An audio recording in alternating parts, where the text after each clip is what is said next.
एक बार देवताओं में चर्चा हो रही थी। चर्चा का विषय था मनुष्य की हर मनोकामनाओं को पूरा करने वाली गुप्त चमत्कारी शक्तियों को कहाँ छुपाया जाए।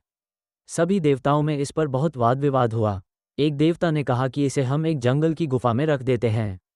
दूसरे ने कहा पर्वत की चोटी पर छिपा देंगे। उस देवता की बात ठीक पूरी भी नहीं हुई थी कि कोई कहने लगा, न तो हम इसे कहीं गुफा में छिपाएंगे और न ही इसे पर्वत की चोटी पर, हम इसे समुद्र की गहराइयों में छिपा देते हैं, यही स्थान इसके लिए सबसे उपयुक्त रहेगा। सबकी राय खत्म हो जाने के बाद एक बुद्धिमान देवता ने कहा, क्यों न हम मानव की चमत्कारिक शक्तियों को मानव मन की गहराइयों में छिपा दें।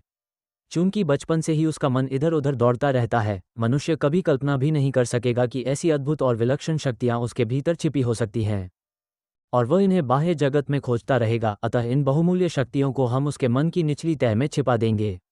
बाकी सभी देवता भी इस प्रस्ताव पर सहमत हो गए, और ऐसा ही किया गया। मनुष्य के भीतर ही चमत्कारी शक्तियों का भंडार छुपा दिया गया।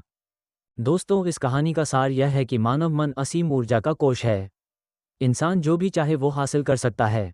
मनुष्य के लिए कुछ भी असाध्य नहीं है।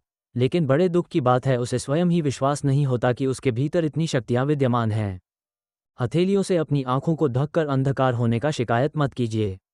आंखें खोलिए, अपने भीतर झांकिए और अपनी अपार शक्तियों का प्रयोग कर अपना हर एक सपना पूरा कर डालिए।